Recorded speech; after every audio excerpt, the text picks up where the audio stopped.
ठीक है, तो कल की क्लास में आई गेस आप सभी उपस्थित थे। जो नहीं थे आपको रिकॉर्डिंग मिली होगी, साथ में उड़ान आईएएस एकेडमी के यूट्यूब चैनल पे वो फर्स्ट लेक्चर अपलोड किया गया है। ठीक है, जो कल वाला लेक्चर था वो अपलोड किया गया है। तो आप लोग कल का अगर लेक्चर मिस कर दिए हैं तो आप कल का लेक्चर उड़ान आईएएस एकेडमी के ऐप और साथ ही यूट्यूब चैनल पे डेमो लेक्चर के रूप में डेट डला हुआ है, अटेंड कर सकते हैं, देख सकते हैं, रिकॉर्डेड वीडियो डला हुआ है मेरा। सिलेबस से डिस्कस किए थे कल हम लोग और इसका पहला हिस्सा शुरू किए थे पढ़ना, जो कि था कंप्यूटर का परिचय। परिचय और इंट्रोडक्शन ही हम लोग क्या किए थे, कल शुरू किए थे। ठीक है, इसके साथ साथ हम लोगों ने कल कंप्यूटर का थोड़ा सा सामान्य जानकारी देखा था, कंप्यूटर का डेफिनेशन देखा था, जिसके अंतर्गत हम लोगों ने 4 चीजें समझा था कि ये क्या करता है, इनपुट के रूप में ग्रहण करता है। बिल्कुल, क्या ग्रहण करता है, ये डेटा और निर्देश ग्रहण करता है।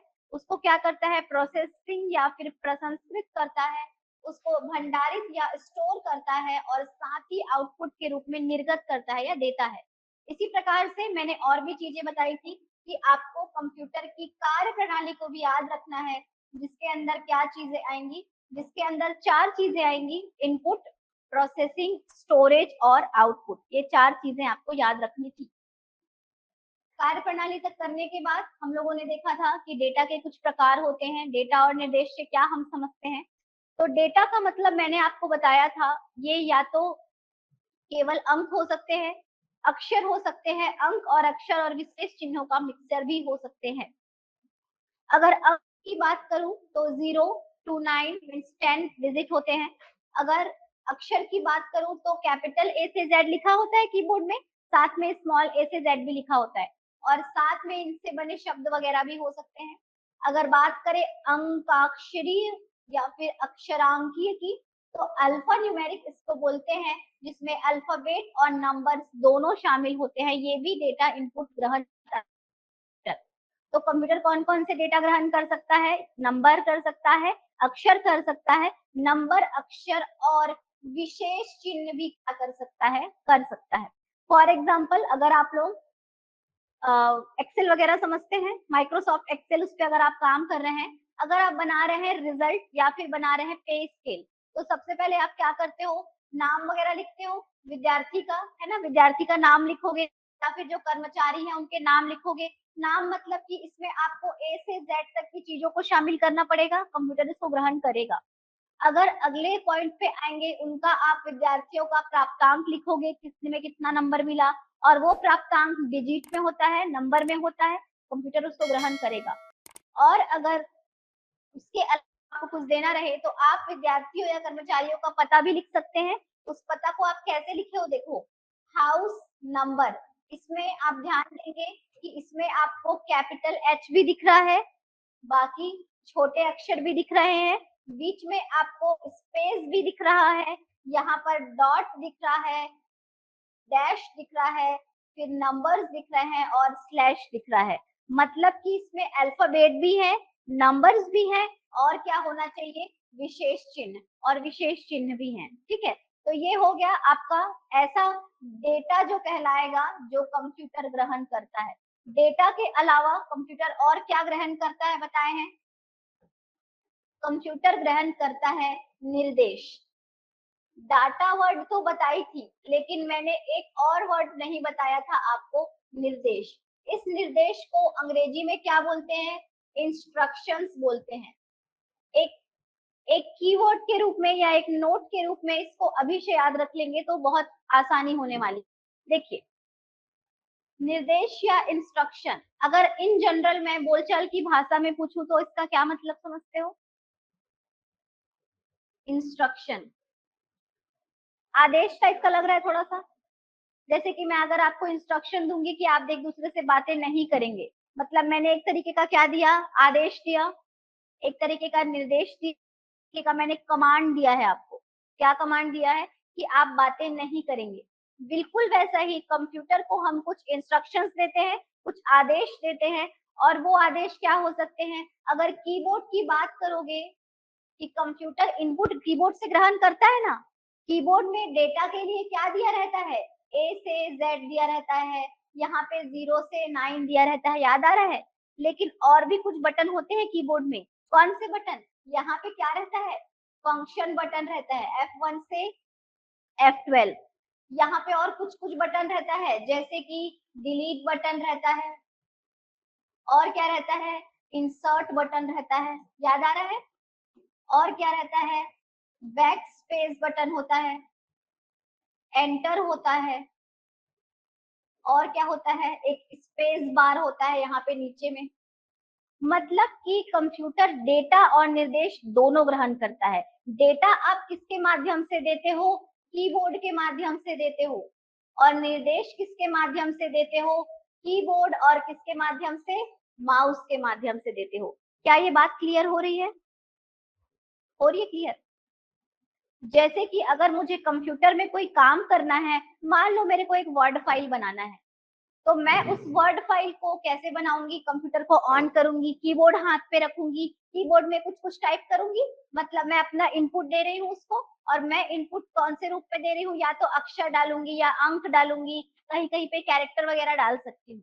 अगर बात आई निर्देश की कि मैम निर्देश कैसे देंगे हम लोग, तो कीबोर्ड के ये तमाम जितने बटन के मैंने नाम लिखे हैं, ये एक तरीके से क्या है? निर्देश ही तो है ना। अगर मान लो मैं ऐसे लिख रही हूँ, मुझे लिखना है यहाँ पे डाटा, और मेरे से टाइपिंग मिस्टेक हो गया, मैंने लिख दिया यहाँ पे ऐसा कुछ लिख दिया, मैंने डाटान लिख दिया मैंने, तो ये एन तो गलती हो गया। तो एन को हटाने के लिए मेरे को क्या दबाना पड़ेगा? बैक स्पेस दबाना पड़ेगा। बैक स्पेस कोई डेटा है क्या? नहीं, वो एक निर्देश है। वो निर्देश जैसे ही मैं उसको दबाऊंगी, मेरा कंप्यूटर समझ जाएगा कि मुझे इस एन को क्या करना है? हटाना है। तो वो इंस्ट्रक्शन को ही मैं बता रही हूँ कि डेटा और निर्देश दोनों ही कंप्यूटर के अंदर क्या किया जाता है? इनपुट के रूप में दिया जाता है। डेटा कहाँ से देते हो? कीबोर्ड से देते हो, समझ पा रहे हैं आप लोग। और निर्देश कहाँ से देते हो? कीबोर्ड में कुछ बटन होते हैं, उनसे भी देते हो और माउस से भी दे लेते हो। माउस से कैसे करोगे? उस एन को सेलेक्ट करोगे और उसको क्या कर सकते हो? राइट क्लिक करके कट कर सकते हो, ऑप्शन रहता है माउस में भी। तो बहुत सारी ऐसी छोटी छोटी बातें हैं। फिलहाल अगर निर्देश के बारे में बात बताएं, तो इसका मतलब होता है कंप्यूटर को कार्य करने के लिए दिया जाने वाला आदेश। दिया जाने वाला आदेश, ठीक है। ये क्या है? आपका इंस्ट्रक्शन है। अब ध्यान से सुनना। यदि मैं कंप्यूटर के दो विभिन्न भाग की बात करूं, एक हार्डवेयर और एक सॉफ्टवेयर, तो हार्डवेयर याद आ, इसको भौतिक रूप से देखा जा सकता है, छुआ जा सकता है, ये हार्डवेयर था। अगर सॉफ्टवेयर की बात करूं तो इसको आप छू नहीं सकते, इसको आप बिल्कुल क्या कर सकते हैं? फिजिकल ये नहीं होता है, फिजिकल क्वांटिटी नहीं है। अगर मैं बोलूं यहाँ पर कि सॉफ्टवेयर एक्चुअली होता क्या है, तो सॉफ्टवेयर के अंदर ना कुछ ऐसे ही क्या होते हैं? इंस्ट्रक्शंस होते हैं। कोई अगर आप लोग का दोस्त है, कोई अगर फ्रेंड है, भाई बहन है, आईटी कंपनी वगैरह में काम करते होंगे, एमएनसीज में काम करते होंगे, या फिर कोई प्रोग्रामर, वेब डेवलपर, ऐसा सुना है, ठीक है। ये लोग क्या करते हैं? प्रोग्रामिंग करते हैं एक तरीके का, या फिर ये लोग सॉफ्टवेयर क्या करते हैं? बनाते हैं। आप लोगों को सॉफ्टवेयर अगर बनाना है तो उसके लिए कुछ लैंग्वेजेस होते हैं, पता होगा, जैसे कि सी सी प्लस प्लस सुने हो, सी सी प्लस प्लस, जावा, डॉट नेट सुना है, HTML वगैरह सुने हो थोड़ा सा। ये सभी लैंग्वेज है जिससे क्या करते हैं? हम सॉफ्टवेयर या वेबसाइट वगैरह डेवलप करते हैं, ठीक है। एकदम ज्यादा अपने को डीप नहीं जाना है, ऊपर ऊपर से इतना समझ सकते हैं। C C plus plus, C sharp, dot net हो गया, जावा हो गया, SQL हो गया, ये सब कुछ लैंग्वेजेस हैं। ध्यान देना, अगर आप लोग PGDCA वगैरह करे होंगे तो कभी ना कभी सी सी प्लस प्लस या में देखे होंगे। वो लोग क्या करते हैं? ऐसे कुछ कुछ लिखते हैं अपना कोड वर्ड टाइप का, ऐसे स्टार्ट, ऐसे स्टार्ट लिखते हैं, ऐसे कोलन लगाते हैं, है ना, अचानक से हैश लगाते हैं। अगर सी वगैरह करे हैं तो मूव ए कॉमा बी, ऐसे कुछ कुछ वो लोग लिखते हैं। ये सभी पता है क्या है? ये सभी आपके कहलाते हैं एक क्या? इंस्ट्रक्शन। क्या कहलाते हैं ये? इंस्ट्रक्शन 1, ये है आपका इंस्ट्रक्शन 2, इंस्ट्रक्शन 3। ऐसा मतलब ये एक इंडिविजुअल आपका एक क्या कहलाएगा? इंस्ट्रक्शन कहलाएगा। और यदि मैं इन इंस्ट्रक्शंस के एक समूह बना दूं, मतलब कि मैं एक ऐसा जगह ले लूं और उसमें मैंने क्या कर दिया? इंस्ट्रक्शन 1 को, इंस्ट्रक्शन 2 को ऐसे करके n नंबर ऑफ इंस्ट्रक्शंस को मैंने लिख दिया, वो क्या बन जाता है? किसी ने तो आंसर दिया, सही आंसर दिया, वो बन जाता है क्या? एक प्रोग्राम। और अगर मैं ऐसे ही प्रोग्रामों का समूह बना दूं, मतलब मैं एक क्या करूं, जगह लूं और उस जगह पे मैं करूं बहुत सारे क्या रख दूं, प्रोग्राम रख दूं। जैसे कि इस पूरे इंस्ट्रक्शन के समूह को मैं दे रही हूँ प्रोग्राम 1, वैसे ही मैंने अब लिख दिया प्रोग्राम 1 और लिख दिया प्रोग्राम 2, ऐसे करके मैंने n नंबर ऑफ प्रोग्राम को अगर जोड़ दिया तो ये मेरा क्या कहलाने लगेगा? सॉफ्टवेयर। क्या कहलाने लगेगा? सॉफ्टवेयर। इसका मतलब हुआ कि आपको समझ आ गया कि सॉफ्टवेयर क्या होता है? समूह होता है किनका? प्रोग्राम्स का। और प्रोग्राम क्या होते हैं? समूह होते हैं किनके? इंस्ट्रक्शंस के। तो अब एक डेफिनेशन दिखा रहे हैं, उस डेफिनेशन को देखना। हो सकता है जिन लोगों को नॉन टेक्निकल बैकग्राउंड से हो थोड़ा टफ लगे, इसलिए जितना हो सके आसान करके बता रही हूँ। यहाँ पर देखिए मैंने 3 टर्म्स दिखाना चाहा है, एक इंस्ट्रक्शन, एक प्रोग्राम और एक सॉफ्टवेयर। अभी तक हार्डवेयर तो अपने को दिमाग में बैठ गया थोड़ा थोड़ा कि हार्डवेयर मतलब जो माउस हो गया, कीबोर्ड हो गया, जिसको आप देख छू सकते हो। ये सॉफ्टवेयर क्या चीज है? सॉफ्टवेयर होता है ग्रुप ऑफ क्या? प्रोग्राम्स। और वो प्रोग्राम्स क्या होते हैं? Group of instruction. बिल्कुल वही इंस्ट्रक्शन जो निर्देश आप कंप्यूटर को देते हो। देखो यहाँ पर इंस्ट्रक्शन का डेफिनेशन क्या बोलता है? कंप्यूटर को कार्य करने के लिए दिया गया क्या? आदेश। क्या कहते हैं उनको? इंस्ट्रक्शन या अनुदेश। प्रोग्राम का डेफिनेशन क्या हो गया? कंप्यूटर को दिए जाने वाले अनुदेशों का क्या? समूह। और सॉफ्टवेयर क्या हो गया? प्रोग्रामों का समुच्चय। मतलब जो प्रोग्राम था उन्हीं का ग्रुप क्या कहलाता है? सॉफ्टवेयर। इसका मतलब हुआ कि अनुदेश सबसे छोटी इकाई है, उससे बड़ा क्या है? प्रोग्राम। और सबसे बड़ा क्या है? सॉफ्टवेयर। मतलब अब कभी भी अगर आपको कभी ये वर्ड सुनने को मिलेगा ना, सॉफ्टवेयर है, मतलब उस सॉफ्टवेयर के अंदर क्या होंगे? प्रोग्राम्स होंगे। और उन प्रोग्राम्स के अंदर बहुत सारे क्या होंगे? इंस्ट्रक्शंस होंगे। तभी तो आपका सॉफ्टवेयर काम करता है ना। कैसे काम करेगा? मान लो आप अगर एक फोटोशॉप वाले एप्लीकेशन को भी लोगे, फोन का ही एग्जांपल ले लो, ब्यूटी ब्यूटी प्लस क्या क्या रखे रहते हो ना, एप्लीकेशन है वो भी, उस एप्लीकेशन के अंदर भी क्या रहते हैं पता है? प्रोग्राम रहता है। और उस प्रोग्राम के अंदर बहुत सारे क्या रहते हैं? इंस्ट्रक्शंस होते हैं। तब जाके आप जो उनको कमांड देते हो वो क्या करता है? परफॉर्म करता है। तो ये तरीका है, ठीक है। तो यहाँ पर हो गया, आपको 3 चीजें और समझ आई। क्या समझ आई? अनुदेश, प्रोग्राम, सॉफ्टवेयर। यहाँ पर मैं एक्चुअली समझाना क्या चाहती थी कि डाटा और निर्देश होता क्या है, कंप्यूटर उसको ग्रहण करता कैसे है। तो यहाँ पे आप लोगों ने देखा करता कैसे है। कल की क्लास में हम लोगों ने विशेषताएं देखी थी, जिसमें गति एक बहुत महत्वपूर्ण विशेषता थी। 3 पॉइंट एकदम रट लीजिए क्लास में ही। 1 सेकंड में लाखों गणनाएं करेगा। अभी वर्तमान में गणना करने की क्या है उसकी? नैनो सेकंड है। और उसके प्रोसेसर की स्पीड को किसमें मापा जाता है? हर्ट्ज में। यहाँ तक बताए थे। इसके अलावा बाकी तो आप लोग आराम से एलिमिनेट कर ही लेते हो। इसके अलावा आज मुझे बताना है कंप्यूटर के उपयोग, या इसी को बोलते हैं कंप्यूटर के अनुप्रयोग।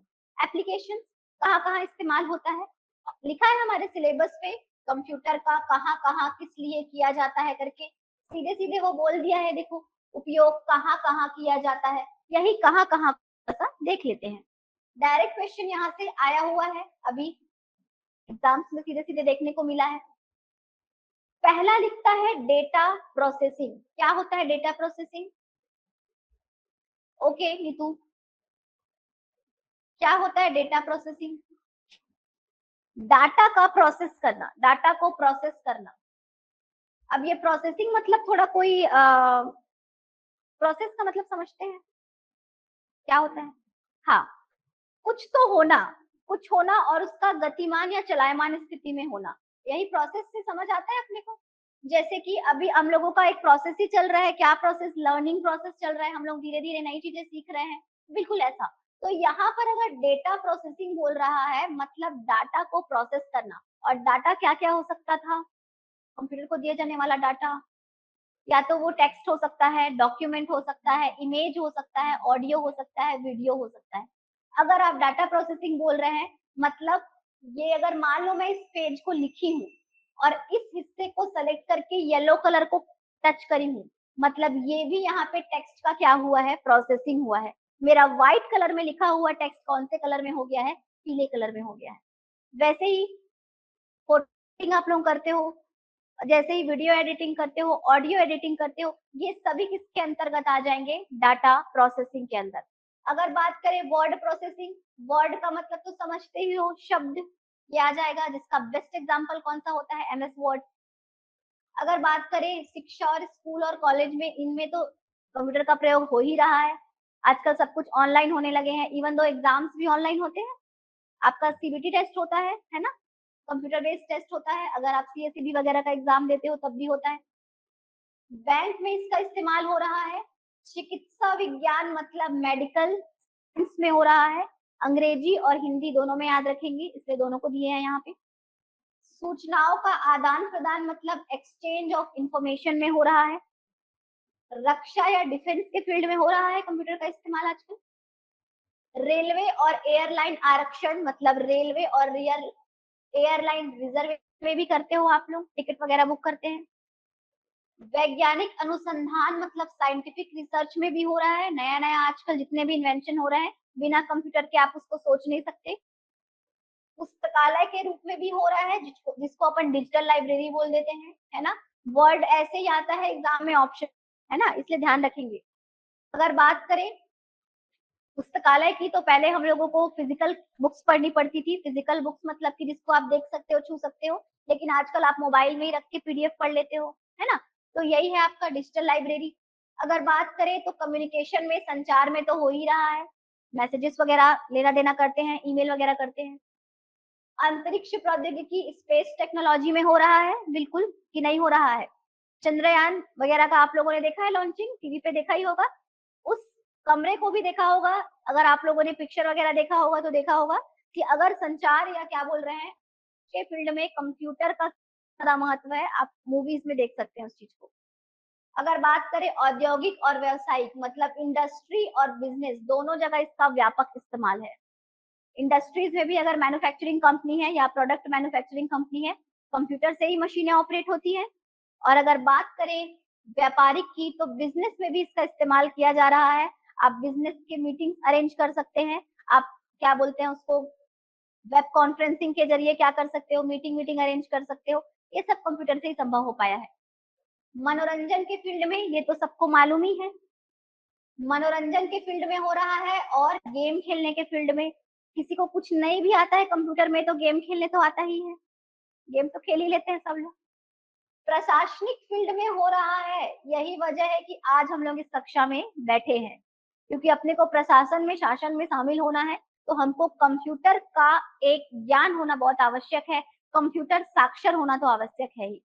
बात करें अगर और कहाँ हो रहा है, तो पब्लिकेशन में भी होता है, ठीक है, बिना इसके पब्लिकेशन भी अब क्या है, संभव नहीं है।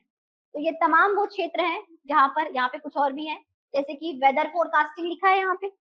वेदर फोरकास्टिंग मतलब क्या, मौसम पूर्वानुमान। जानते हैं मौसम पूर्वानुमान मतलब, देखते रहते हो ना, कल बारिश होगी कि नहीं, रेनकोट लेके निकलूं कि नहीं, ऐसे करके, है ना। तो वही है आपका मौसम पूर्वानुमान। इन सभी क्षेत्रों में क्या हो रहा है, कंप्यूटर का इस्तेमाल हो रहा है। अगर मैं बोलूं मौसम पूर्वानुमान में कौन से कंप्यूटर का इस्तेमाल हो रहा है, तो सुपर कंप्यूटर का नाम सुना है, उसका इस्तेमाल करते हैं इसमें। सुपर कंप्यूटर के बारे में बताएंगे अभी थोड़ी देर में। तो ये तमाम वो क्षेत्र हैं जहाँ कंप्यूटर का इस्तेमाल हो रहा है। आप सब इसमें से ज्यादातर को पहले से जानते हो कि इसका इस्तेमाल कहाँ कहाँ होता है।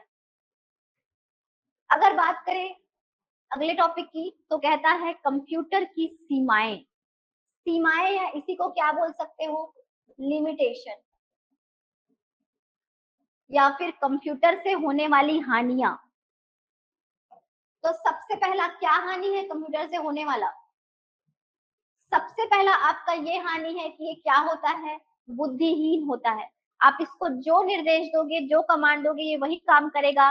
खुद से कोई काम कर सकता है क्या, नहीं। कल एक क्वेश्चन दिखाई थी, याद आ रहा है, जिसमें लिखा हुआ था ये तर्कहीन होता है और इमोशनलेस होता है ना, ये सब लिखा हुआ था उसमें। अगर बात करें खर्चीला, तो बिल्कुल सही बात है, ये एक खर्चीला उपकरण है, लेकिन एक बार जब इसको खरीद के ला लोगे तो ये आपके बहुत काम का है। अगर बात करें अगला तो क्या कहता है, विद्युत पर निर्भरता, बात सही है। जब तक इलेक्ट्रिसिटी है आप काम कर पाओगे, उसके बाद काम रुक जाता है, ये भी बात है। अगर बात करेंगे चौथा और सबसे इंपॉर्टेंट क्या लिखता है, वायरस का खतरा। कल खूब सारी विशेषताएं गिनाई थी, याद आ रहा है?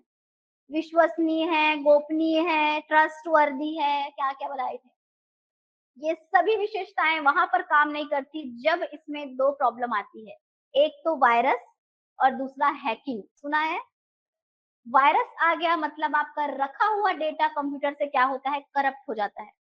करप्ट टेक्निकल टर्म है, आप उसको बोल सकते हैं आपका डेटा डिलीट हो जाएगा, आपका डेटा लॉस हो जाएगा। अंजना है कोई यहाँ?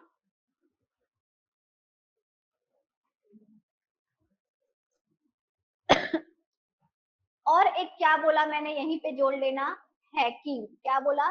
हैकिंग का खतरा। अब ये हैकिंग के बारे में सुने हो क्या? हैकिंग से क्या नुकसान होता है? हैकिंग क्यों इसकी लिमिटेशन में शामिल है? हैकिंग से भी आपका डेटा चोरी हो जाता है, सही बोला इसने। हैकिंग से भी क्या हो जाता है, डाटा आपका क्या हो जाता है, चोरी हो जाता है। ये एक फोटो दिखा है आप लोग को, यहाँ पे फोटो डालते ही हैं ताकि ज्यादा अच्छे से समझ आए। हैकर कौन लग रहा है दोनों में से? ये वाला कि ये वाला? ये वाला। कैसे जान गए? बहुत पिक्चर देखे मैम। तो ये एकदम हैरान परेशान बैठा है, इसके सिस्टम में कोई प्रॉब्लम है, ये कितना इसका फेशियल एक्सप्रेशन ही बता रहा है इसका डेटा को क्या हो रहा है, नुकसान हो रहा है। और ये इंसान यहाँ पे बहुत कूल माइंड से और क्या बहुत मुस्कुराता टोपी ओपी लगा के बैठा है। एक थोड़ा सा हुलिया बना दिए हैं, हमारे इन पिक्चरों की गलती है जो हैकर का ये हुलिया बना दिया है। एक्चुअली हैकर कोई बहुत नकारात्मक चीज नहीं है भाई। हैकिंग या हैकर कोई नकारात्मक नहीं, उसका सेंस अपन आजकल नकारात्मक थोड़ा सा ले लिए हैं। मोबाइल फोन को ही ले लो ना, कोई गलत चीज है क्या वो? उसका लत लगना और उसका गलत इस्तेमाल करना गलत चीज है। अगर उसको आप लिमिट में इस्तेमाल करेंगे तो मोबाइल फोन बहुत उपयोगी है। वैसे ही ये कंप्यूटर की एक बहुत बड़ी क्या है, कमी है, बहुत बड़ी क्या है, लिमिटेशन है। अगर आपको वायरस और हैकिंग का खतरा आ गया तो आप जितना अपने कंप्यूटर की विशेषताएं बताए थे वही धरा का धरा रह जाएगा, क्योंकि आपका पूरा डेटा को क्या करेगा, हैकिंग मतलब डेटा को क्या करना, चोरी कर लेना। और चोरी करना, अनाधिकृत रूप से चोरी करना, मतलब ऐसे डेटा को चुराना जिसपे आपका अधिकार ही नहीं है, किसी के प्राइवेट डेटा को चुरा लेना। वहीं पे अगर वायरस बोलूं मतलब कंप्यूटर का तबीयत खराब हो जाना, हम लोग को हुआ था ना वायरस, बिल्कुल वैसा कंप्यूटर का भी वायरस होता है। और कंप्यूटर के वायरस में कंप्यूटर पे रखे गए डेटा को क्या होता है, खतरा होता है। तो ये दोनों ही चीजों से कंप्यूटर को खतरा होने वाला है। बात करें यहाँ कुछ और लिखा है, जैसे कि पहला नंबर क्या दिख रहा है, वायरस और हैकिंग। ये पहला तो हम लोगों ने देख लिया। ऑनलाइन साइबर अपराध, सही बात है कि नहीं? कंप्यूटर के आने के पहले चोरी होता था, पॉकेटमारी होती थी, लेकिन अब क्या होता है, साइबर क्राइम्स होने लगे हैं। साइबर क्राइम मतलब फोन से पैसा जाता है, ठग लेते हैं। वैसे ही कंप्यूटर से भी होता है, मतलब आपका ईमेल, आजकल सारा बैंक वगैरह लिंक रहता है ना, तो आपके सारे खाते से क्या किया जा सकता है, पैसा चोरी किया जा सकता है। ऑनलाइन साइबर अपराध मतलब आर्थिक आपको क्या हो सकती है, नुकसान हो सकती है। बेरोजगारी बढ़ गई है, कैसे बढ़ गई है कंप्यूटर से बेरोजगारी? दिन भर कंप्यूटर चलाते रहते हैं तो पढ़ाई नहीं करते हैं तो नौकरी नहीं निकलता है, ऐसा कुछ है क्या? नहीं। हुआ ये कि जब कंप्यूटर का इन्वेंशन हुआ ना, तो एक कंप्यूटर लगभग 22 लोगों को रिप्लेस कर रहा था। एक कंप्यूटर रखता था आदमी और बोलता था एक बार 25-30 हजार का खर्चा करके लाऊंगा, लेकिन हर महीने इन 22 लोगों को तनख्वाह क्यों दूंगा? तो ये था बेरोजगारी का कारण, मतलब एक कंप्यूटर 22 से 25 लोगों को क्या कर दे रहा था, बेरोजगार कर दे रहा था। इसीलिए बोलते हैं कि कंप्यूटर के आने से क्या हो गई थी, बेरोजगारी बढ़ गई थी। दूसरा, स्वास्थ्य समस्याएं। दिन भर बैठे रहोगे, फिजिकल आपका हलचल नहीं होगा तो आपको स्वास्थ्य समस्याएं आने लगेंगी, आपको नेक पेन हो सकता है, ठीक है। अगर बात करें समय बर्बाद करने वाला, तो ये बात है, इसका कारण ये है ना कि ये थोड़ा सा ना क्या होता है, एडिक्टिव होता है। मतलब हमको अपना आदी बना लेता है। जैसे ही फोन होता है ना एडिक्टिव थोड़ा सा, वैसे ये भी होता है, इसमें ऐसे फीचर्स ही होते हैं। शारीरिक गतिविधि की कमी, दिन भर आप सिस्टम के पास बैठे हो, आपको शारीरिक गतिविधि की कमी आएगी, इसका रिजल्ट होगा कि आपको क्या आएंगी, स्वास्थ्य समस्याएं आएंगी। सीखने की क्षमता में कमी, हमको ये लगता है तो सब कर लेगा, तो हम नया कुछ सीखना नहीं चाहते। और लिखता है बिजली की बर्बादी। बिजली पे निर्भरता तो था ही, बिजली की बर्बादी भी इसका क्या है, बहुत बड़ा क्या है, लिमिटेशन है। तो ये तमाम लिमिटेशन आपको एकदम रटना नहीं रहेगा, इसको दिमाग में बस एक बार रखेंगे, टिक लग जाएगा, मुझे यकीन है टिक लग जाता है। यहाँ पर हमारा जो इंट्रोडक्शन था समाप्त होता है। कुछ महत्वपूर्ण नोट मैं अब आपको बताती हूँ जो आपको वन लाइनर फैक्ट के रूप में आएंगे एग्जाम में, और साथ ही परिचय में इसको याद रखना जरूरी है। जैसे कि सबसे पहला हमारा पॉइंट कहता है विश्व कंप्यूटर साक्षरता दिवस दिवस के बारे में बताता है। ये कंप्यूटर साक्षरता के बारे में क्या समझते हो, क्या होता है ये? साक्षरता समझते हैं, लिटरेसी बोलते हैं, मतलब जिसको पढ़ने लिखने आता है उसको आप साक्षर बोलते हो सामान्य भाषा में, पर यहाँ पे कंप्यूटर साक्षर बोल रहा है। तो देखो कंप्यूटर साक्षरता का मतलब है कंप्यूटर की कार्य क्षमता की क्या होना, जानकारी होना। मतलब कंप्यूटर का ये इनपुट डिवाइस है, ये आउटपुट डिवाइस है, ऐसे कंप्यूटर को दिखा दूंगी और बोलोगे मैम मैं जानता हूँ ये कीबोर्ड है, ये माउस है। ऐसे कंप्यूटर को देख के ये मॉनिटर है, ये कीबोर्ड है, ये माउस है, इसको कंप्यूटर साक्षर नहीं बोलेंगे। कंप्यूटर साक्षर बोलेंगे उसकी कार्य प्रणाली की थोड़ी बहुत जानकारी होना, रन कैसे होता है, ऑन कैसे होता है, ऑफ कैसे होता है, थोड़ा बहुत उसमें काम करने आए आपको, तब उसको बोलेंगे कंप्यूटर साक्षर। बेसिक बहुत, बेसिक बहुत। तो ये बात हो गई। और ये मनाया जाता है कब, 2 दिसंबर को। फैक्चुअल क्वेश्चन है, अचानक से एग्जाम में पूछ देगा 2 दिसंबर को ही क्यों मनाते हैं आप, तो इसका कारण क्या है, इंटरनेट। पता है इंटरनेट, इंटरनेट अभी हम लोग दिन भर इस्तेमाल करते रहते हैं। दिन भर अपने मोबाइल में ऐसा एक जगह होता है जिसमें ऐसे एरो अप और डाउन रहता है, उसको बंद चालू करते रहते हैं ना। कई लोग तो दिन भर चालू ही रखते हैं, बंद ही नहीं करते हैं। ठीक है, तो जो इंटरनेट है ना कभी तो इन्वेंट हुआ होगा। सबसे पहला जो इंटरनेट है, the very first internet introduced was known as ARPANET. उसका नाम क्या था, अर्पानेट। लिखा होगा कहीं पे, अमेरिकी रक्षा विभाग द्वारा क्या बनाया गया था, अर्पानेट। और इस अर्पानेट का क्या हुआ था, विकास हुआ था, या इसका क्या हुआ था, इन्वेंशन हुआ था किस दिन, 2 दिसंबर को 60 के दशक में हुआ था। ठीक है, और किसने किया था, अमेरिका लिखा है, यूएसए ने किया था। एक्चुअली यूएसए ने नहीं, यूएसए के डिफेंस आर्मी ने किया था। ठीक है, बहुत अच्छा इसके पीछे एक कहानी है, एक कॉन्सेप्ट है।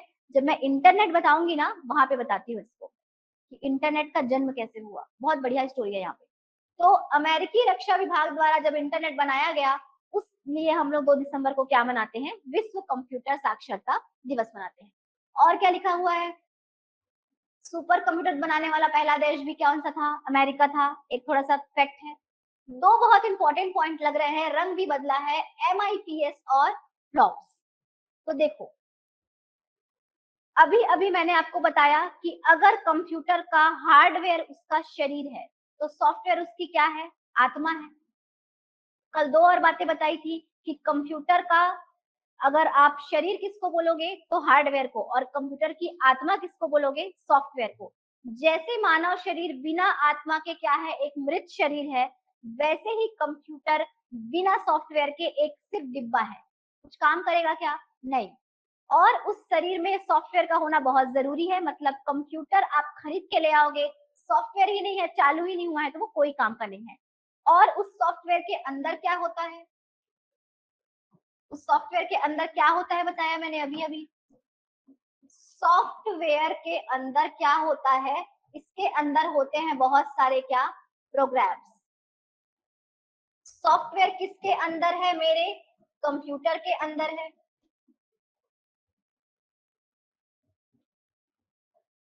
और इसके अंदर क्या है, प्रोग्राम्स। प्रोग्राम्स के अंदर क्या है, इंस्ट्रक्शन। अब देखो मैं अभी थोड़े देर पहले ऐसे बता रही थी, जो मैं अभी बैक स्पेस दबाऊंगी और वो 2 मिनट बाद मेरे लिखे हुए डेटा को मिटाएगा, तो मेरे काम का है क्या, नहीं। अगर अभी मैं बैक स्पेस दबाई हूँ मतलब मेरी डिमांड है कि विद इन सेकेंड मेरा जो डिमांड है वो पूरा हो जाए।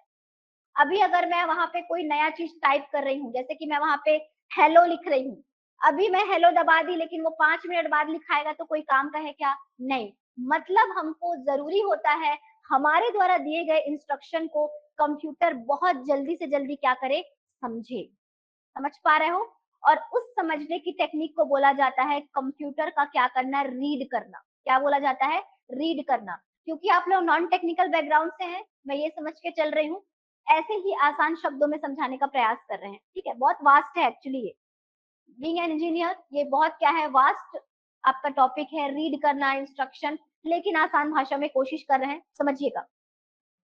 होगा क्या, मेरा कंप्यूटर जितनी जल्दी इन इंस्ट्रक्शंस को रीड करेगा उतना वो फास्ट रिस्पॉन्स करेगा। मतलब कि कंप्यूटर का एक सेकेंड में जितना ज्यादा इंस्ट्रक्शन हो सके उसको क्या करना चाहिए, रीड करना चाहिए, उसको पढ़ना चाहिए। उसी को बोला जाता है इंस्ट्रक्शंस, और आगे क्या, पर, और आगे क्या, सेकेंड।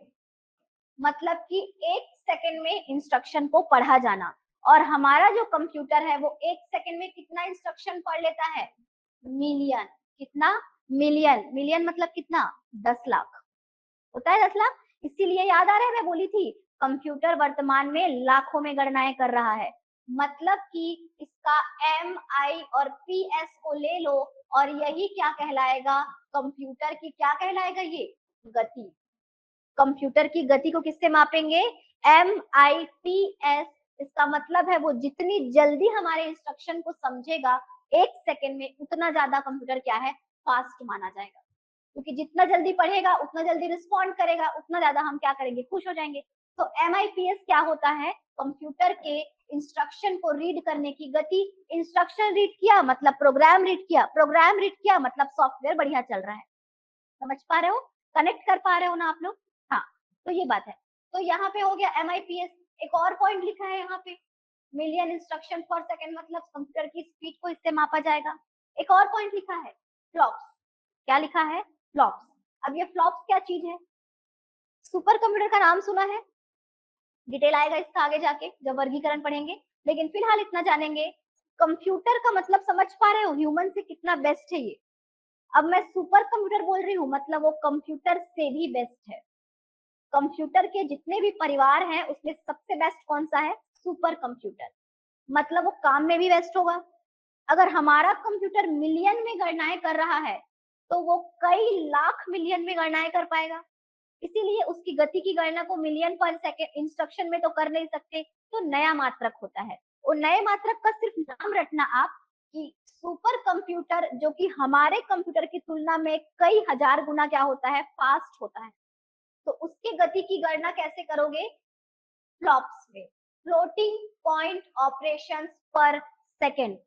कई बार 100 बार, 1000 बार ये क्वेश्चन पूछा गया है, सुपर कंप्यूटर की गति किसमें मापते हैं, किसमें मापते हैं, किसमें मापते हैं, तो किसमें मापेंगे, फ्लॉप्स में। और साधारण कंप्यूटर को MIPS में। 2 पॉइंट याद रखेंगे बस। अगला पॉइंट, अब बात आई सुपर कंप्यूटर की तो थोड़ा बहुत सुनना। सुपर कंप्यूटर एक ऐसा कंप्यूटर होता है ना जो साधारण कंप्यूटर से कई हजार गुना फास्ट होता है। अब फास्ट है तो उसको घर ऑफिस में लगाओगे क्या, नहीं, उसका काम भी विशेष है, घर पे ऑफिस में लगाने की जरूरत नहीं, अपना साधारण कंप्यूटर से काम चल जा रहा है। तो सुपर कंप्यूटर के बारे में अगर जानते हो थोड़ा बहुत भी, तो एक ये चीज सुने होंगे कि पूरे विश्व में ना होड़ मची होती है देशों में, मैं सबसे फास्ट बनाऊंगा, मैं सबसे फास्ट बनाऊंगा, होता है। तो जो सबसे फास्टेस्ट सुपर कंप्यूटर है ना, वो व्यापम के द्वारा पूछा जाने वाला प्रश्न होता है कि वर्तमान में कौन है करके। तो वर्तमान में कौन है, क्या नाम है उसका, एनीवन? कभी व्यापम वगैरह दिए हैं, पढ़े हैं कुछ, कुछ नहीं पढ़े, ऑनलाइन में सुने हैं, ऑनलाइन में बता सकते हैं क्या वर्तमान में जो लेटेस्ट आपका सुपर कंप्यूटर है। वेरी गुड, 2 लोगों ने आंसर दिया, रानू और संजू, है ना। हाँ, कुसुमलता, अगर आप परम बोल रही हैं, वो फर्स्ट सुपर कंप्यूटर था। वर्तमान में पूछ रही हूँ ना मैं। तो देखो, मैं बता रही हूँ कि पूरे विश्व में, दुनिया में होड़ मची होती है कि मैं बनाऊंगा, मैं बनाऊंगा। फुगाकू नाम सुने हो, फुगाकू, नहीं सुने हो, ठीक है। फुगाकू जो था ना, लंबे समय तक जापान बनाया था, लंबे समय तक वो बेस्ट सुपर कंप्यूटर और स्पीडेस्ट था, सबसे फास्टेस्ट था। लेकिन अभी जून 2022 में जून 2022 में फ्रंटियर, समझ रहे हैं, फ्रंटियर, ऑनलाइन में आंसर दे दिए हैं उन लोग। फ्रंटियर जो है वो आपका सबसे फास्टेस्ट सुपर कंप्यूटर में बन गया है, उसमें ये टॉप में आ गया है, और फुगाकू नंबर 2 में चला गया है, और इसको बनाया किसने है, यूएसए। किसने बनाया है, यूएसए में। बिल्कुल लिख लेंगे, ये एकदम क्वेश्चन बनता है। दूसरी बात, अब देखो सुपर कंप्यूटर की बात तो हम लोग कर रहे हैं, लेकिन अब ये सोचो कि हमारे यहाँ कंप्यूटर आया कब, भारत में कब आया कंप्यूटर, किसी आइडिया है क्या, नहीं आइडिया, अभी याद कराते हैं। आजाद कब हुए थे, 47 में, 47 में हुए थे ना, ये तो पता है, तो जो पता है उसमें तो कॉन्फिडेंट रहो। 47 में। संविधान कब लागू हुआ हमारा, 50 में, ठीक है, 50 में हुआ, ठीक है। उसके 5-6 साल बाद हमारे यहाँ पहली बार क्या आया, कंप्यूटर आया। पहली बार क्या आया, कंप्यूटर आया, और वो कंप्यूटर 1956 में स्थापित किया गया कलकत्ता के भारतीय सांख्यिकी संस्थान, स्टैटिस्टिकल समझते हैं, और सांख्यिकी संस्थान में स्थापित किया गया, रखा गया। लेकिन इसका प्रयोग कब से शुरू हुआ, तो प्रयोग 56 से शुरू नहीं हुआ है, 56 से रखाया था, और कब शुरू हुआ है, 86, 1986, 1986 रिमार्केबल डे है, 16 अगस्त, बेंगलुरु के प्रधान डाकघर, मेन पोस्ट ऑफिस, वहां पे इसका क्या हुआ, पहला प्रयोग शुरू हुआ। 56 में आया, 86 में प्रयोग शुरू हुआ। अब सोचो, दुनिया भर के लोग तो सुपर कंप्यूटर बनाने लग गए थे तब, और हम लोग के यहाँ कंप्यूटर ही आया था, मतलब भारत को भी लगेगा कि मैं भी सुपर कंप्यूटर बनाऊंगा। तो भारत ने 86 में, सोचो, हमारे यहाँ प्रयोग शुरू हुआ, लेकिन हमारे यहाँ टैलेंट की कमी नहीं है। 1990 में, 1990 में उन्होंने अपना क्या कर लिया, अपना पहला सुपर कंप्यूटर बना लिया, समझ रहे हो, मतलब कि 1947 में हम आजाद हुए हैं, 50 में हमारा संविधान लागू हुआ है, हमारा देश अभी क्या हुआ है, लाइन पे अपने पहिए पर, पटरी पे आई है, लेकिन 1956 में हमारे यहाँ पे क्या आया, पहला कंप्यूटर आया। और 1986 मतलब इसके कम से कम 30 साल बाद क्या हुआ, उपयोग शुरू हुआ, उपयोग शुरू हुआ। और 1986 के लगभग 4 साल के अंदर 1990 में भारत ने अपना क्या कर लिया, पहला सुपर कंप्यूटर भी बना लिया। तो क्या किया, पहला सुपर कंप्यूटर। ये क्वेश्चन भी बहुत इंपॉर्टेंट है, मल्टीपल टाइम आता है कि उसका नाम क्या है और वो कौन है, तो उसका नाम है परम 8000। क्या नाम है उसका, परम 8000। परम 8000 हमारे द्वारा बनाया गया पहला सुपर कंप्यूटर था, जो भारत ने विकसित किया था। 1990 और 91 में ये क्या आया था, लॉन्च कर लिया गया है, 90 में बनाना शुरू किए थे, ऐसा लिखा होता है। 1990-91 में हमारा पहला सुपर कंप्यूटर, ऑप्शन में कभी परम भी देता है, कभी परम 8000 देता है, आप देख के लगा लोगे आंसर में। दूसरी बात कि सोचो, विश्व में इस समय लोग सुपर कंप्यूटर बनाने लग रहे हैं, हम लोग अभी पहला अपना बनाए थे। फिर क्या हुआ, एक बहुत महत्वपूर्ण व्यक्तित्व आए, उन्होंने बोला कि मैं भारत को सुपर कंप्यूटर के क्षेत्र में और आगे लेके जाऊंगा, और उन्होंने एक मिशन शुरू किया, एक योजना शुरू की, और उस योजना के तहत हमारे द्वारा बहुत सारा सुपर कंप्यूटर क्या किया जा रहा है, बनाया जा रहा है। तो यहाँ पर देखिए आप, भारत द्वारा निर्मित पहला सुपर कंप्यूटर क्या है, परम 8000, 1991, ध्यान रखेंगे इसको। 1991 में ये पहला बना, और 2015 में हमारे यहाँ पे क्या शुरू हुआ, एक मिशन शुरू हुआ, एनएसएम बोलते हैं उसको, राष्ट्रीय सुपर कंप्यूटर मिशन। इसके तहत क्या किया जा रहा है, हमारे देश में अब क्या बनाया जा रहा है, सुपर कंप्यूटर बनाया जा रहा है, उसके क्षेत्र में बहुत अच्छा काम हो रहा है। याद रखना, अब तक 2015 से लेके 23 चल रहा है, अभी सैकड़ों सुपर कंप्यूटर इस योजना के अंतर्गत बन चुके हैं, ठीक है। सुपर कंप्यूटर के टॉपिक में पूरा डिटेल में नाम याद करवाती हूँ उसका, ठीक है, बन चुके हैं। हमारे यहाँ परम को सुपर कंप्यूटर की सीरीज मान लिया गया है, अब परम सिद्धि, परम प्रवेग, ऐसे बहुत सारा बनते रहता है, ठीक है, तो इसको इसको याद रखना थोड़ा सा। ये जो एनएसएम है, लॉन्च कब हुआ, सुपर कंप्यूटर मिशन 2015 में लॉन्च हुआ है। साथ ही इसको लॉन्च करके इसको कौन से विभाग और कौन से मंत्रालय के अंदर रखा गया है? तो विज्ञान और प्रौद्योगिकी विभाग होता है, समझते हैं, भारत सरकार का विभाग है। और साथ ही मंत्रालय बोले तो इलेक्ट्रॉनिक्स और सूचना प्रौद्योगिकी मंत्रालय, इसके अधीन रखा गया है क्योंकि टेक्निकल काम है। अब देखो, विभाग में कौन होते हैं? आईएएस वगैरह ऑफिसर्स होते हैं। और मंत्रालय में कौन होते हैं? नेता वगैरह होते हैं। ठीक है, क्या ये लोग सुपर कंप्यूटर बना पाएंगे क्या? नहीं, वो अपने काम में उनको क्या है, महारत है। तो सुपर कंप्यूटर बनाने के लिए या कंप्यूटर बनाने के लिए हमको पड़ेगी इंजीनियर्स और साइंटिस्ट की जरूरत। वो इंजीनियर्स और साइंटिस्ट अब कहाँ से लिया जाएगा? तो उसको लिया गया है, सीडैक लिखा है, सीडैक का नाम याद रखेंगे, फुल फॉर्म याद रखेंगे। सीडैक से और क्या लिखा है? आईआईएससी। सीडैक का मुख्यालय है पुणे और ये आईआईएससी कौन सा वाला है? बेंगलोर वाला, ध्यान रहेगा। तो सीडैक पुणे और आईआईएससी बेंगलोर से हम लोगों ने क्या किया? इंजीनियर्स और साइंटिस्ट को लिया और इस मिशन के तहत वो लोग क्या बना रहे हैं? सुपर कंप्यूटर बना रहे हैं। जहाँ पे सीडैक आपके लिए बहुत इंपॉर्टेंट टॉपिक है। सीडैक मतलब centre for development of advance computing. और अगर आईआईएससी की बात करूं, सुनते हैं आईआईएससी, सुने हैं? क्या होता है? एनआईटी सुने हो? एनआईटी मतलब इंजीनियरिंग का स्टेट लेवल पे बेस्ट कॉलेज। आईआईटी सुने हैं? मतलब इंडियन इंस्टीट्यूट, मतलब नेशनल लेवल पे आईआईटी क्या होता है? इंजीनियरिंग या टेक्नोलॉजी के कोर्स करने का सर्वोच्च संस्थान है। वैसे ही आईआईएससी जो होता है ना, उसका फुल फॉर्म होता है Indian institute of science, science के कोर्सेज का सर्वोच्च संस्थान। तो वहां से जो काम कर रहे हैं, पढ़ रहे हैं, वो सर्वोच्च ही रहेंगे। तो इन लोगों ने क्या कर रहे हैं? इंजीनियर्स और साइंटिस्ट ला रहे हैं, एनएसएम के तहत वो लोग क्या कर रहे हैं? सुपर कंप्यूटर बना रहे हैं। अब देखो, 2015 में मिशन लॉन्च हुआ, लेकिन 19 में एनएसएम ने अपना पहला सुपर कंप्यूटर बना लिया 4 साल के अंतर्गत। और उसका नाम क्या दिया? परम शिवाय। क्या नाम दिया? परम शिवाय। बिल्कुल इसको याद रखना, परम शिवाय नाम दिया गया, जिसको बनाया गया किसके द्वारा? एनएसएम के तहत बनाया गया। तो 2 पॉइंट याद रखना है। पहला सुपर कंप्यूटर कौन सा?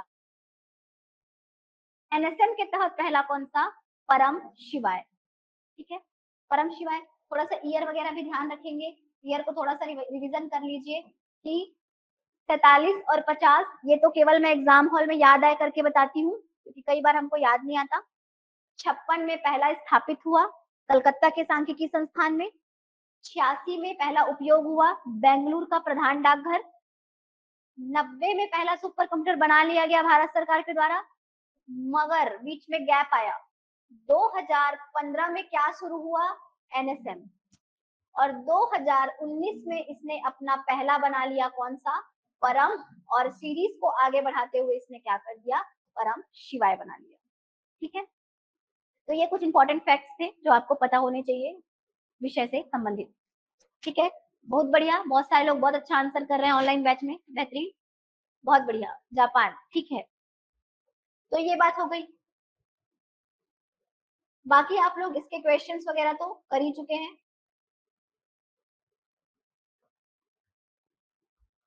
नेक्स्ट टॉपिक शुरू करें।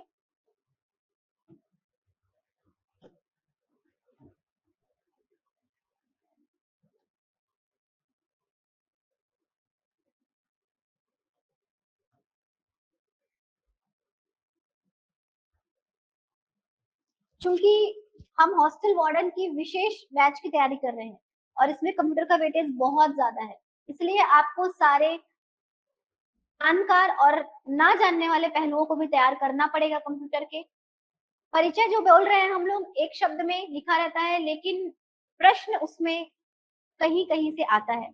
जब आप किसी भी विषय को पढ़ते हो ना, तो सबसे पहले उसका परिचय पढ़ते हो और परिचय के साथ साथ ये भी सोचते हो, ये भी जानने की कोशिश करते हो कि वो शुरू कहाँ से हुआ।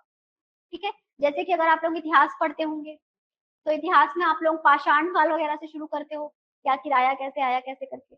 वैसे ही मेरे विषय में भी आपको ये जानना बहुत जरूरी है कि आखिरकार इसका उद्भव, उद्भव मतलब बना कहाँ से, शुरू कहाँ से हुआ। आदमी तो अच्छा खासा काउंटिंग को कर रहा था, हमारे पास तो वैदिक मैथ्स है, तो फिर कंप्यूटर क्यों बनाए? तो ये जानना बहुत जरूरी है और उस उद्भव और विकास के कालक्रम को इस क्लास में बताते हैं। ठीक है, इससे प्रश्न कैसे आता है, प्रश्न का प्रारूप सुनना। सीधे सीधे पूछ देता है कि कंप्यूटर सबसे पहले कौन सा बनाया गया था, कंप्यूटर की आधारशिला, आधारशिला मतलब वो चीज जिससे प्रेरित होकर कंप्यूटर बना, वो कौन सा था? जानते हैं कौन सा था? अबेकस सुना है? अबेकस, अबेकस सुना है ना, बच्चे लोग खेलते रहते हैं घर पे, वो। तो ये सब क्वेश्चन आता है। दूसरा, उसका ना एक क्रम है उद्भव का, उस क्रम का दो चार नाम देके बोलता है इसको क्रम से जमाइए, किसके बाद कौन सा आया। समझ रहे हो? तो इन सब पैटर्न को अपन क्या करते हैं, फॉलो करते हैं। हिडन टॉपिक है और इम्पोर्टेंट टॉपिक है, अगर आप हॉस्टल वार्डन पढ़ रहे हैं इस टॉपिक को नहीं छोड़ना है। तो देखिए, कंप्यूटर का उद्भव और विकास, evaluation and development of computer. अभी भी हम परिचय में, परिचय चल रहा है। यहाँ पे देखो, अभी हमारा कंप्यूटर कैसा दिखता है, कुछ ऐसा दिखता है, देखो, है ना? एकदम ना पढ़ रहे हैं, एकदम रटने आए हैं, ऐसे करके मत बैठना। बिल्कुल आप सब चीज पहले से जानते हो, बस आप क्या कर रहे हो, मेरे से क्या कर रहे हो, उसको रिवाइज कर रहे हो। अभी हम सब जानते हैं कुछ ऐसा दिखता है हमारा कंप्यूटर, और एडवांस देखोगे तो ऐसा दिखता है एकदम, है ना? अभी हमारा 2010-15 में ऐसा दिखता है, उसके पहले कुछ ऐसा, फिर ये वाला भी था, याद आ रहा है आपको? बड़ा वाला सीआरटी बोलते हैं इसको, सीआरटी मॉनिटर। फिर क्या था, देखो, यहाँ पे तीनों अलग हो गया है, लेकिन एक समय था जब जुड़ा रहता था। उसके पहले कैसा था, कुछ ऐसा था, और उसके भी पहले कैसा था, पूरे कमरे के आकार का होता था।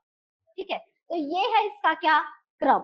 अब थोड़ा सा इसको अंदर देखते हैं, क्या है इसका क्रम, कैसे करना है। सबसे पहले आपको जो नाम दिख रहा है वो क्या है, अबेकस। अभी हम लोग कौन से ईयर में हैं 2023, मगर मैं बात बता रही हूँ कौन से समय की, 16वीं शताब्दी। आपको केवल तीन चीजें याद रखनी है, पहला नाम, कौन सी डिवाइस थी, दूसरा उसका समय, और तीसरा अगर जो व्यक्ति का नाम है तो वो याद रख लो, व्यक्ति का नाम नहीं है तो मत याद रखो। मैंने लिखा है अबेकस, लिखा है 16वीं शताब्दी, क्या नाम लिखा है, ली काई चेन। ये दिख रहा है आपको फोटो, ये फोटो एक खिलौने जैसा दिख रहा है, लेकिन ये एक अबेकस है। बच्चे इसका क्लास वगैरह करते हैं, मैथ्स बहुत क्या करता है, ये इजी करता है। अगर आपके घर में बच्चे इसको खेलते वेलते होंगे ना, इस बार छीन के उसको बनाने की कोशिश करना, बहुत अच्छा मैथमेटिकल कैलकुलेशन इससे होता है।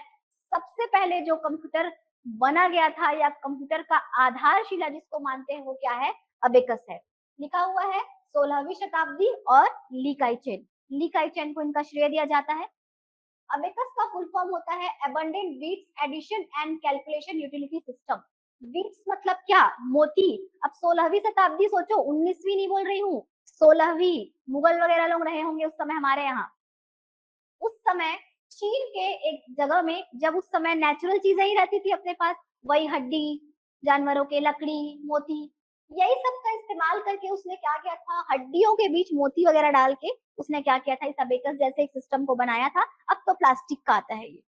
तो ये अबेकस है, गणना करने के लिए बनाया गया था। संसार का प्रथम गणक यंत्र बोलते हैं इसको, और कंप्यूटर की इसको क्या बोलते हैं, आधारशिला बोलते हैं। इसमें क्या क्या किया जा सकता था, जोड़, घटाव, गुणा, विभाजन, वर्गमूल वगैरह सब कुछ कर सकते हो। और इसका उपयोग काउंटिंग डिवाइस के रूप में आजकल बच्चों को क्या किया जाता है, सिखाया जाता है। ठीक है, समझ आई बात यहाँ पे? तो ये अबेकस है। दूसरा डिवाइस क्या है, नेपियर बोन। बोन मतलब क्या, हड्डी, होता है हड्डी, बोन मतलब हड्डी। कौन सा ईयर है, 1617, जॉन नेपियर। याद हुआ, पहला था अबेकस 16वीं शताब्दी, लीकाई चेन। दूसरा है नेपियर बोन 1617, जॉन नेपियर। इस कैलकुलेशन डिवाइस को मेटल की रॉड, लकड़ी और हाथी के दांत से डिजाइन किया गया था। समझ रहे हो, उस समय तो यही रहता था। इसके अलावा मेटल की रॉड तो फिर भी बाद में आया, पहले ये लकड़ी और बोन वगैरह का इस्तेमाल करता था। दशमलव वगैरह के कैलकुलेशन करने में ये क्या था, सक्षम था। मतलब एडवांस हो रहा है थोड़ा सा। याद आ रहा है, कल मैंने कंप्यूटर का हिंदी में नाम बताया था, संगणक, गणना करने के लिए बनाया है, याद आ रहा है, बोली थी। तो समझ पा रहे हो, अबेकस से शुरू हुआ था, और आज आपके घर में आप देख पाते हो कैसा कंप्यूटर है, यहाँ से शुरू हुआ है बनना। तो सबसे पहला अबेकस, उसके बाद क्या, नेपियर बोन। दो डिवाइस याद हो गया। तीसरा डिवाइस, तीसरा डिवाइस का नाम क्या है, स्लाइड रूल। क्या नाम है इसका, स्लाइड रूल। 1622, विलियम ऑथरेड। क्या लिखा है, 1622, विलियम ऑथरेड। यह मशीन बड़ी ही आसानी से ऑपरेशन करती थी, एडिशन वगैरह आसानी से कर लेती थी। 16वीं सेंचुरी में पूरे यूरोप में ये क्या हो गया था, फेमस हो गया था। दिखता कैसा था, फोटो आपको दिखा सकते हैं यहाँ पे, सबका फोटो लेके आए हैं। कुछ ऐसा दिखता है आपका क्या, स्लाइड रूल।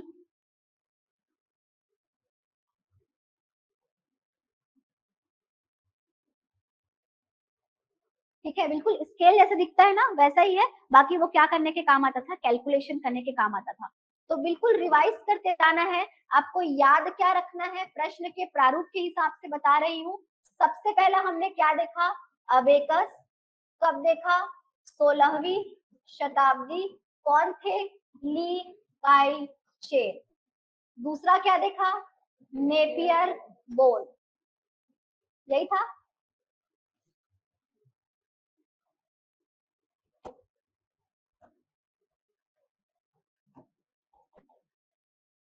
कौन थे, नेपियर बोल। कब था, 1617। कौन थे, जॉन नेपियर।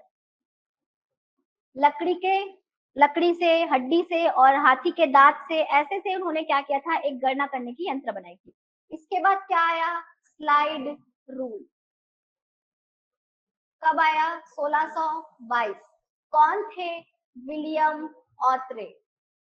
बस ऐसे ही याद करके रखना है, क्रम भी याद हो जाएगा, साथ साथ थोड़ा ईयर वगैरह को भी ध्यान रखेंगे, काम बन जाएगा। ये हो गया जॉन।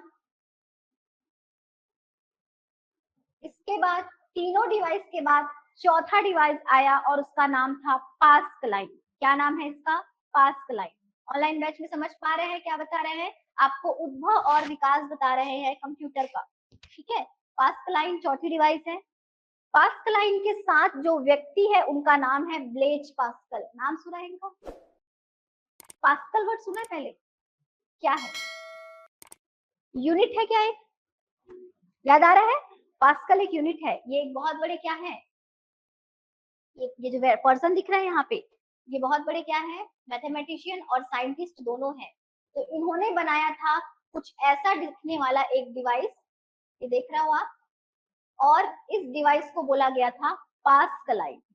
इस पास्कलाइन डिवाइस को इन्होंने बनाया था 1642 में, और इसको कुछ और भी नाम दिया गया, जैसे प्रथम यांत्रिक गणना मशीन।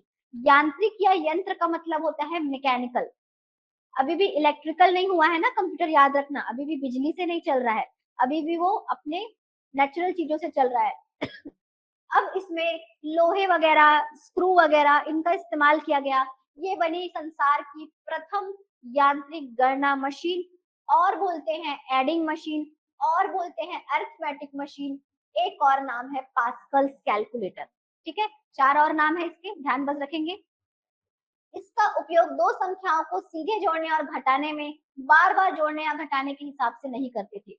सबसे पहला मूलभूत कैलकुलेटर हाईलाइटेड है, बहुत बार प्रश्न आया है। सबसे पहला बेसिक कैलकुलेटर किसको बोला जाता है, पास्कलाइन को। अभी कैलकुलेटर देखते हो, कॉमर्स वाले होंगे तो सोचो, अभी के कैलकुलेटर को देखो, और ये भी एक क्या था, सबसे फर्स्ट बेसिक कैलकुलेटर था। अभी भी ये कंप्यूटर का रूप नहीं लिया है। तो पास्कलाइन, ब्लेज पास्कल 1642। ठीक है, ये है आपका पास्कलाइन। यहाँ पे इसका जो काम था ना, ये इतना विशेष क्यों बन गया, बता रही हूँ। अगर मुझे गुणा करना है, मान लो गुणा करना है, मतलब 2 1 2 2 2 4 2 3 6 होता है, इसी को मैं 2 + 2 करके भी कर सकती हूँ। उसमें ऐड करते जाऊंगी तो गुणा होता जाता है। मतलब कहीं ना कहीं अपन जानते हैं कि गुणा करने के लिए, गणित में गुणा करने के लिए चीजों को बार बार क्या करना पड़ता है, जोड़ना पड़ता है। और भाग करने के लिए क्या करना पड़ता है, घटाना करना पड़ता है। अभी से पहले मैथ ऐसे ही सॉल्व होता था, लेकिन इसने पहली बार क्या किया, इस जोड़ घटाव के मेथड को नहीं अप्लाई किया, सीधे गुणा और भाग करने की क्या की, विधि बनाई। समझ पा रहे हो, जैसे अभी अपन तुरंत कर लेते हैं ना, जोड़ते घटाते नहीं है, सीधे दिमाग में आ जाता है, वैसे ही। तो अब हमारी कौन सी डिवाइस आ गई है, चौथी डिवाइस, जिसका नाम क्या है, पहला, दूसरा, तीसरा और चौथा, इसका नाम क्या है, पास्कलाइन। 1642 पर्सन कौन है? Blaise Pascal.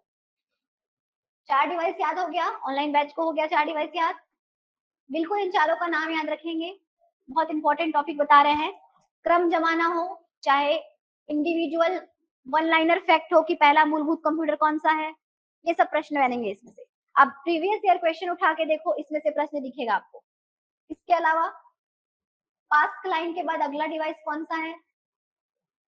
अब देखो याद कैसे करना, पास्कल लाइन को क्या बोल रहे हैं? Adding machine. तो अगला डिवाइस होगा मल्टीप्लाइंग मशीन। अगला डिवाइस कौन सा होगा? Multiplying machine. ईयर क्या है? 1692। नाम क्या है? Gottfried Leibniz. नाम क्या है? Gottfried Leibniz. गॉटफ्रीड लाइबनिज का फोटो और साथ ही उसके द्वारा बनाए गए मशीन का फोटो है यहाँ पे। ये एक्चुअल में क्या था? तो जो पास्कल लाइन था ना, उसी को इन्होंने थोड़ा सा क्या कर दिया है? एडवांस कर दिया है, उसी में अपडेशन किया है। यहाँ पर देख पा रहे हो पास्कल लाइन मशीन को क्या किया? इम्प्रूव किया है। साथ में अब ये ऑटोमेटिक मल्टीप्लिकेशन करने में भी सक्षम है। ये एक डिजिटल मैकेनिकल कैलकुलेटर कहलाया, जो सभी प्रकार के अरिथमेटिक ऑपरेशन कर लेता था और साथ ही आसानी से ये सभी ऑपरेशन क्या कर लेता था? परफॉर्म कर लेता था। नाम इंपॉर्टेंट है, लाइबनीज भी याद रखोगे तो चलेगा। डिवाइस है मल्टीप्लाइंग मशीन 1692 और पर्सन कौन है? लाइबनीज। पर्सन कौन है? लाइबनीज। तो बिल्कुल यहीं पे कोशिश करिए इसी क्लास में आपको क्या हो जाए? याद हो जाए। इसी क्लास में याद हो जाए, प्रयास करिए। देखिए स्टूडेंट्स, कुछ नहीं किया जा सकता। हमारा जो सिलेबस है, हमारा जो सब्जेक्ट है, वो स्टैटिक सब्जेक्ट है। इसमें मुझे आपको समझाना तो है ही, लेकिन आपको चीजें याद रखनी पड़ेंगी, तब जाके आप पेपर निकाल पाएंगे। तो यहाँ पे पांचवा डिवाइस कौन सा था? मल्टीप्लाइंग मशीन डिवाइस भी करते हैं। और 1692 और कौन थे? लाइबनीज। कौन थे? लाइबनीज। 5 हो गया। 1600 में इतने सारे हमने क्या किया? इवेल्यूशन देखे। अब अगला जो आपका मशीन आता है, वो ईयर अब क्या आ गया है? 1800। मतलब 1600 से अब हम लोग किसमें आ गए हैं? 1800 में आ गए हैं। अब जो आपका पास्कल लाइन वगैरह है, आपका जो मल्टीप्लाइंग मशीन है, और एडवांस होने लगा है। कंप्यूटर का स्वरूप अब कुछ ऐसा दिखने लगा है, ठीक है। और इसको बोला गया है क्या? Difference engine. देखो यहाँ पे एक्चुअली में ये ऐसा लगता है ना, मोटर वोटर कोई है इंजन करके, मैकेनिकल पार्ट लग रहा है, but actually this is a kind of computer, ठीक है। तो इसीलिए इसको इंजन नाम दिए हैं, ऐसा मैं सोचती हूँ। डिफरेंस इंजन 1813 कौन बनाया है? Charles Babbage. कौन है ये? हाँ, कुछ तो पता है। कंप्यूटर के पिता बोलते हैं ना, फादर ऑफ कंप्यूटर। यहाँ से कंप्यूटर अपना स्वरूप लेना धीरे धीरे क्या करेगा? शुरू करेगा। मतलब कि 1813 में जो डिफरेंस इंजन बनाया गया है चार्ल्स बेबेज के द्वारा, यहाँ से कंप्यूटर अपना अवतार लेना शुरू करने वाला है, ठीक है। कंप्यूटर के पितामह, पितामह मतलब दादा होता है क्या ना? पितामह भी बोलते हैं, पिता भी बोलते हैं, जनक भी होते हैं, फादर भी बोलते हैं, सब बोलते हैं, दादा पर दादा सब बोलते हैं। तो 18 में हम आ गए हैं चार्ल्स बेबेज। इनका एक स्टोरी, चार्ल्स बेबेज में ना 1813 में एक मशीन बनाई, बहुत आसानी से ये कैलकुलेशन कर लेती थी और साथ ही पहली बार जो काम होता था उसको क्या कर लेता था? वो प्रिंट कर लेता था, ठीक है। लेकिन ये एक स्टीम पावर बेस्ड मशीन था। देखो पहले अब इलेक्ट्रिसिटी वगैरह का उतना ज्यादा था नहीं, स्टीम और नेचुरल रिसोर्सेज से हम क्या करते थे? चीजों को इस्तेमाल करते थे। तो स्टीम से क्या होता था? ये चलता था। इन्होंने पहला अटेम्प्ट डिफरेंस इंजन का 1813 में दिया। फिर ये सोचे उसमें और इम्प्रूव करूंगा, बड़े बहुत बड़े और बहुत अच्छे वैज्ञानिक और गणितज्ञ थे। 1822 में इन्होंने फिर से उसको क्या किया? थोड़ा सा अपडेट किया और इस बार ये एक बहुत ही क्या हो गया? अच्छा कैलकुलेटर बना। लेकिन दुर्भाग्य ये था कि ये डिफरेंस इंजन का काम क्या हो गया? अधूरा रह गया। लिखा है ये कभी भी क्या हो नहीं सका, पूरा हो सका। पहले अटेम्प्ट में इन लोगों ने बना दिया, इन्होंने दूसरे अटेम्प्ट में इन्होंने जब बनाने का प्रयास किया तो ये क्या हुआ, थोड़ा सा क्या हो गया, पूरा नहीं हो पाया। तो चार्ल्स बेवेज डिफरेंस इंजन 1822, इनके साथ एक फैक्ट याद रखना आप लोग, सुनिएगा ध्यान से। 1822 में हम आ गए हैं, बन क्या गया है, क्या बन गया, डिफरेंस इंजन, छठवीं डिवाइस है। किन्होंने बनाया है, चार्ल्स बेवेज ने बनाया है। ठीक है, पहला अटेम्प्ट 1822, दूसरा क्या था 1842, यही था। अच्छा, गड़बड़ कर दी हूँ, 13 और 22, 1813 1822 दोनों में कौन थे, चार्ल्स बेवेज। दूसरा वाला जो उनका और अपडेट कर रहे थे वो पूरा नहीं हो पाया, ऐसा बोलते हैं। किन्हीं किन्हीं किताबों में लिखा होता है बाद में उस जूनियर बेवेज ने पूरा किया। जूनियर बेवेज बोलने का मतलब उसका बेटा था, उसका शिष्य था, नॉट श्योर, बट बोलते हैं बाद में उसने पूरा किया। बट वो ने जाना सबसे पहला कौन सा बना है, अबेकस, 16वीं शताब्दी, ली काई चेन, चाइना वाइना तरफ का। अगला है नेपियर बोन, जॉन नेपियर ने बनाया है, अपने नाम पे रख दिया, 1617। अगला है स्लाइड रूल, स्केल जैसा दिखता था, 1622, विलियम ऑथरेट। अगला है पास्कलाइन, 1642, ब्लेच पास्कल। अगला है मल्टीप्लाइंग मशीन, याद आ रहा है पास्कलाइन को एडिंग मशीन बोलते थे, इसलिए multiplying machine 1692, Leibniz, got read Leibniz. फिर 1800 का खत्म हुआ, 1800 में आ गए। तो आते ही दिमाग में से डिवीजन करके ही पढ़ना। 1800 आएगा, मेन पर्सनैलिटी चार्ल्स बेवेज का एंट्री होगा। 1813 में पहला अटेम्प्ट, 1822 में दूसरा, कोई कर देगा, आपको समझ आना चाहिए। ठीक है, चार्ल्स बेवेज का यहाँ पे आगमन हो गया है, तो चार्ल्स बेवेज को थोड़ा सा सुनिएगा। के पिता की इनको संज्ञा दी जाती, बहुत ही बढ़िया, ये पॉलीमैथ है, गणितज्ञ है, दार्शनिक है, आविष्कारक है, बहुत कुछ है। डिफरेंस इंजन को फर्स्ट मॉडर्न कंप्यूटर या एनालिटिकल इंजन का भी संज्ञा दिया जाएगा। फर्स्ट अटेम्प्ट इन लोगों ने किया था 1813 में, दूसरा कब किया था 1822 में। लेकिन ये शांत नहीं बैठे, ठीक है, ये शांत नहीं बैठे, इन्होंने क्या पता है, ये जो डिफरेंस इंजन है इसमें और एक अटेम्प्ट दिए, और वो अटेम्प्ट क्या रहा, सक्सेसफुल रहा। उस अटेम्प्ट के बाद अब ये कुछ ऐसा दिखने लगा और इसका नाम बदल दिए वो, और नाम क्या आ गया, एनालिटिकल इंजन। ईयर क्या है 1842, नाम कौन है, चार्ल्स बेवेज। तो चार्ल्स बेवेज आएंगे 1813 में, पहला अटेम्प्ट डिफरेंस इंजन, 1822 दूसरा अटेम्प्ट, एक और अटेम्प्ट देंगे 1842 में। पर इस अटेम्प्ट में वो अकेले नहीं थे, इस अटेम्प्ट में उनका साथ एक बहुत महत्वपूर्ण पर्सनालिटी ने दिया था, वो थी ये मैडम।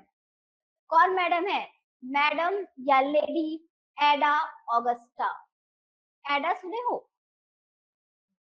एडा सुने हो, कोई तो सुना होगा, कैसे कुछ नहीं सुने हो। बैकग्राउंड पूछूंगी एक आदमी सबका, कौन सा बैकग्राउंड है, एडा, या फिर ऐसा बोलते हो एडा, एक प्रोग्रामिंग लैंग्वेज है, जैसे सी सी प्लस प्लस होता है ना, वैसी एक प्रोग्रामिंग लैंग्वेज है। हाँ सुने हैं, बिल्कुल ऑनलाइन बैच में सुना है, एडा, यस मैम। तो लेडी एडा ऑगस्टा जो थी चार्ल्स बेवेज के साथ जुड़ गई, दुनिया की इनको क्या माना जाता है, पहली प्रोग्रामर मानी जाती है ये, इन्हीं के नाम पे तो फिर बाद में लैंग्वेज बना ना एडा लैंग्वेज।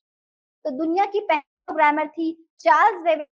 एनालिटिकल इंजन को अब क्या किया था इन्होंने, प्रोग्राम किया था। मतलब अब कंप्यूटर इंजन जैसा दिख रहा है, ठीक है, उसके अंदर क्या डालने लगा है, इंस्ट्रक्शन, मतलब प्रोग्राम, मतलब अब धीरे धीरे क्या आ जाएगा, सॉफ्टवेयर। समझ गए बात को। तो ये जो मशीन दिख रहा है यही है analytical engine, 1842, Charles Babbage. Calculation की प्रक्रिया के लिए इंस्ट्रक्शन देने की शुरुआत हुई। अब इंस्ट्रक्शन दोगे तो कहीं पे उसको सेव करना पड़ेगा। उस समय रैम रोम था क्या? नहीं। पेन ड्राइव था क्या? नहीं। उस समय वो इस्तेमाल करते थे पंच कार्ड। क्या इस्तेमाल करते थे? Punch card. आगे वर्गीकरण में और बताऊंगी, फिर पूछूंगी कहाँ पे बताई थी इसको करके। पंच कार्ड का वो लोग क्या करते थे? इस्तेमाल करते थे। तो अब हमारा आखिरी डिवाइस जो आज के डेट में हम लोगों ने पढ़ा वो क्या था? Difference engine 1813, 1822। इसी का आगे और ज्यादा अपडेशन क्या कहलाया? Analytical engine. कब बना? 1842। कौन बनाया? अभी भी चार्ल्स बेबेज। पर साथ में मैडम एडा ऑगस्टा को क्या करना? याद रखना। और ये क्वेश्चन भी आया हुआ है, दुनिया का पहला प्रोग्रामर किसको माना जाता है? किसको माना जाता है? एडा ऑगस्टा को माना जाता है। ठीक है, तो जिस तरीके से कहानी के रूप में बता रहे हैं वैसे याद रखेंगे, लंबे समय तक याद रहेगा, रटोगे, खूब सारा विषय है आपके पास भी। ठीक है, तो कोशिश करेंगे ऐसे आसान करके आपको बताएं और समझाएं। ठीक है, तो आज यही तक अपन इसको क्या कर रहे हैं, छोड़ 7 डिवाइस तक छोड़ रही हूँ मैं ऑनलाइन बैच। कल की क्लास में इसके आगे भी हम लोग पढ़ेंगे कि ये आपके बहुत काम आने वाला है आगे, बहुत जगहों पे इसका मैं जिक्र करूंगी। कुछ ऐसा लिस्ट लास्ट में हमारा पूरा होगा। पहला अबेकस था 16वीं शताब्दी, लीकाई चेन। दूसरा नेपियर बोन 1617, ये स्लाइड रूल, पास स्लाइड, मल्टीप्लाइंग मशीन, फिर डिफरेंस इंजन। देखो 1600 की सीरीज यहाँ तक खत्म हो जाएगी, 1800 शुरू हुआ, 1842, और यहाँ पे आके हम लोग क्या हो गए हैं? रुक गए हैं। कल हम लोग इतने सारे और डिवाइस पढ़ेंगे। 15वें नंबर पे 1977 में एप्पल 2 आ जाएगा, जो कि आधारशिला रखेगा आज के कंप्यूटर का। ठीक है, तो यहाँ तक कल हमको दूरी तय करनी है। आज की क्लास में यहाँ तक पढ़े हैं, आप यहाँ तक रिवीजन करके कल आएंगे। ठीक है, आगे बढ़ते हैं। Thank you, thank you, thank you, thank you Divya, thank you for such compliments.